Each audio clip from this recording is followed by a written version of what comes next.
Hello everyone and welcome back. This is Doc Ed Padama and welcome to another series of our video discussion entitled Ano ang Pagkakaiba? And this time, medyo mas marami tayong i-differentiate ng mga salita na karaniwan yung nakikita, nababasa at gagamitin kapag kayo ay nagsusulat ng inyong research paper or ng inyong manuscript.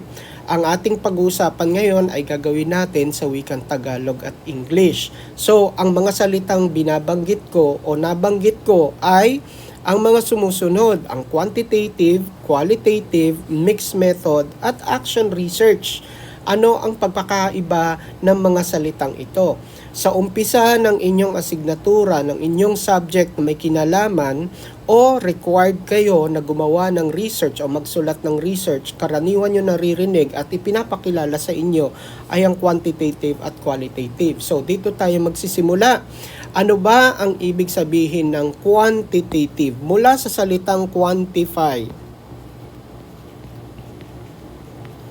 Okay? Pag sinabi nyong quanti, kaya ang naririnig nyo is quanti and quali. Quanti refers to the ability to be measured.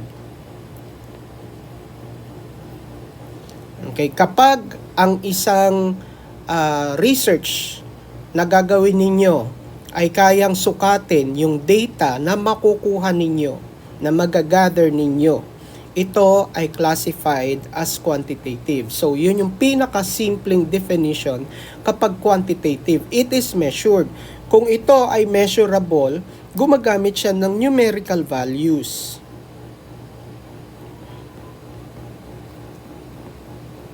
Okay, itong numerical values naman ay na ino-organize at ina-analyze sa pamamagitan ng statistics.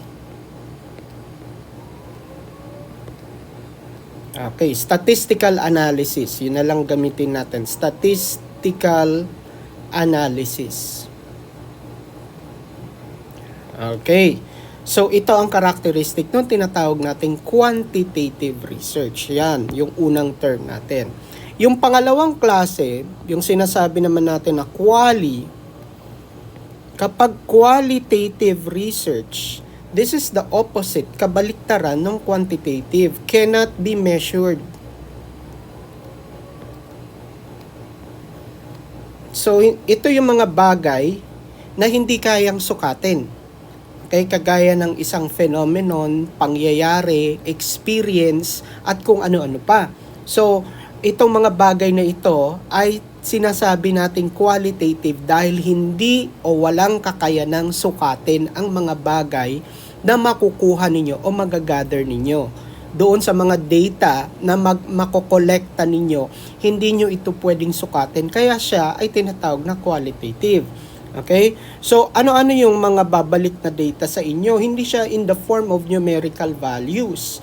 Usually, mga experiences ito, in the form of experiences, narrations, text, at kung ano-ano pa. Okay? So, ito yung response na makukuha ninyo doon sa inyong mga participants, ang tawag natin dito, respondents, nasa form siya ng experiences, narrations, text. Okay? Kaya, hindi siya masusukat. Yung susunod, ang analysis naman na gagamitin dito, kung sa quantitative ay statistical analysis, sa qualitative naman ay thematic analysis. Thematic analysis through coding. Okay.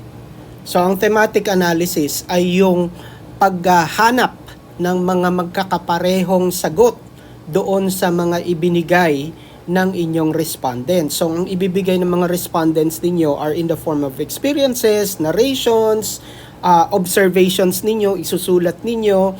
So, ang gagawin ninyo kapag thematic analysis, kung ano yung mga magkakapareho, yung palagi, frequent, madalas na lumalabas, lumulutang mula doon sa mga nakuha ninyo, yun ang i-organize ninyo ngayon. Okay? So, ang tawag natin doon is the thematic analysis or the thematic approach sa pag-a-analyze ng data ng qualitative.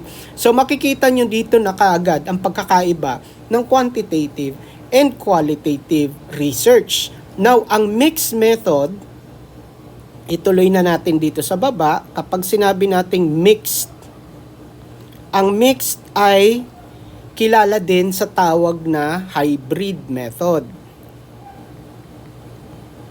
Para kapag narinig nyo yan, hybrid method or tinatawag din siyang quanti-quali,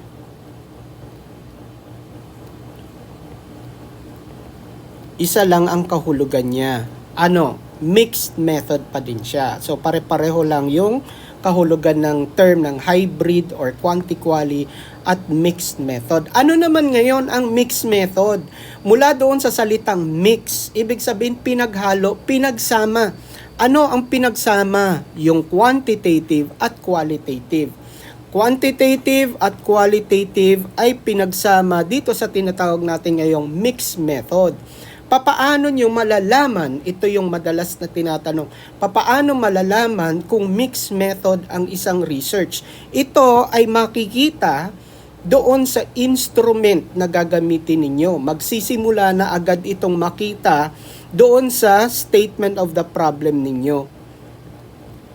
In your statement of the problem, sa specific problems ninyo, kapag kayo ay nagbigay ng isang tanong, question form kasi ang SOP, na merong kakayanan na halimbawa gumamit ng isang instrument, nagtanong kayo, ang tanong ninyo, what is the level of ganito? Kapag what is the level of, ito ay quantitative.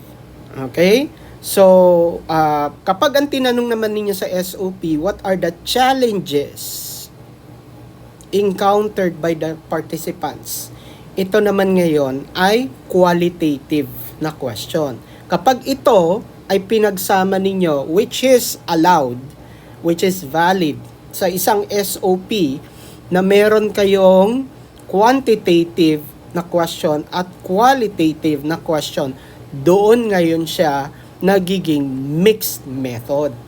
So, ang gagawin ninyo doon sa paraan ng pag-gather nyo ng data, kapag level ang hahanapin ninyo, magpo-provide kayo ng survey. Magpo-provide kayo ng instrument na kung saan meron silang checkan, meron silang mga options at kung ano-ano pa. Ang tawag natin doon is quantitative instrument or researcher-made instrument na quantitative. Dito naman sa challenges, it's either interviewin nyo sila or bigyan nyo sila ng open-ended questions, isusulat nila yung tanong, yung sagot doon sa tanong. Okay? So again, that will fall under qualitative research. So yun ang inyong signal para malaman kung ang inyong research na ginagawa ay mixed method. Yung susunod, kulang na tayo ng space, ay yung tinatawag nating action research. Yung pang-apat. Okay, kapag sinabing action research, ito ay pwedeng quanti, quali, or mixed method. Ang action research ay pwedeng quantitative, qualitative, mixed method. Okay? Pero, ulitin natin, yung signal, yung sign para malaman nyo kung action research. Ang characteristic lang ng action research ay meron siyang tinatawag na concrete output. At ano itong output na tinatawag natin kapag action research ang ginagawa ninyo? Ito ay maaaring isa sa mga sumusunod. Okay? It can either be a plan, a program, an innovation, an intervention. Okay. So karaniwan ng action research, familiar dito yung mga teachers natin kasi ito yung required type ng research na ipinagagawa sa kanila kapag magsusulat sila ng research. So ito ay ginagamit din ng ibang school para kung ano yung problema na nasa loob ng action research at similar doon sa ibang school, magagamit nila yung output nitong research. So usually, ang action research ay nagbabase o umiikot sa problema kung saan ang focus nito na type ng problem is with regard doon sa tinatawag nating teaching and learning process. Okay, kaya karaniwan ang mga problema sa action research ay may kinalaman doon sa problema sa pagtuturo, sa pagkakatuto sa mga bata. Mga problema na kinakaharap sa loob ng classroom. Yun lang yung pagkakaiba ng action research dito sa naunang tatlo. Ang action research, ulitin natin, pwedeng quantitative, tapos gagawa kayo ng output, ito yung output, ito yung type ng problem, action research na siya. Ganun din doon sa dalawa, pwede siyang qualitative, basta meron siyang output na ganito at ang focus niya ay ganyan. Or mixed method, ito ang output, ito ang focus.